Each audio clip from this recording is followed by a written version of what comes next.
بسم اللہ الرحمن الرحیم۔ رسول اللہ صلی اللہ علیہ وآلہ وسلم نے ارشاد فرمایا، اپنے باپ دادوں کی قسم نہ کھایا کرو۔ اگر کسی کو قسم کھانی ہی پڑے تو اللہ کے نام کی قسم کھائے، ورنہ خاموش رہے۔ رسول اللہ صلی اللہ علیہ وآلہ وسلم نے ارشاد فرمایا، جس شخص نے سورج کے مغرب سے طلوع ہونے یعنی قیامت قائم ہونے سے پہلے توبہ کر لی، اللہ تعالیٰ اس کی توبہ کو قبول فرما لے گا۔ رسول اللہ صلی اللہ علیہ وآلہ وسلم نے ارشاد فرمایا، نماز بغیر وضو کے قبول نہیں کی جاتی اور نہ صدقہ حرام مال سے قبول کیا جاتا ہے۔ رسول اللہ صلی اللہ علیہ وآلہ وسلم نے ارشاد فرمایا، جمعہ کا دن تمہارے بہترین دنوں میں سے ہے، لہٰذا اس دن میرے اوپر کثرت سے درود صلوات بھیجا کرو، اس لیے کہ تمہارے درود مجھ پر پیش کیے جاتے ہیں۔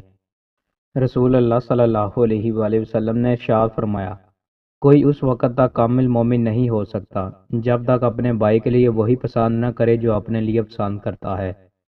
رسول اللہ صلی اللہ علیہ وآلہ وسلم نے ارشاد فرمایا، جو شخص کوئی نماز بھول گیا یا اسے ادا کرتے وقت سوتا رہ گیا تو اس نماز کا کفارہ یہی ہے کہ جب اسے یاد آئے وہ اس نماز کو پڑھ لے۔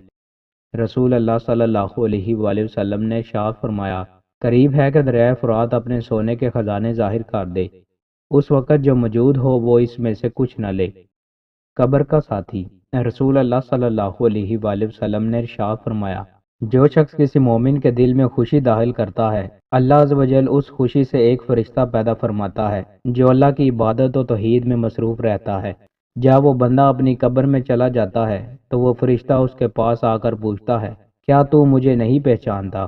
وہ کہتا ہے کہ تو کون ہے؟ تو وہ فرشتہ کہتا ہے کہ میں وہ خوشی ہوں جسے تو نے فلاں کے دل میں داخل کیا تھا۔ آج میں تیری وحشت میں تجھے انس پہنچاؤں گا اور سوالات کے جوابات میں ثابت قدم رکھوں گا اور تجھے روز قیامت کے منظر دکھاؤں گا اور تیرے لیے تیرے رب کی بارگاہ میں سفارش کروں گا اور تجھے جنت میں تیرا ٹھکانہ دکھاؤں گا۔ دوستو، مزید اچھی ویڈیوز کے لیے ہمارے چینل کو سبسکرائب لازمی کریں۔ بہت شکریہ۔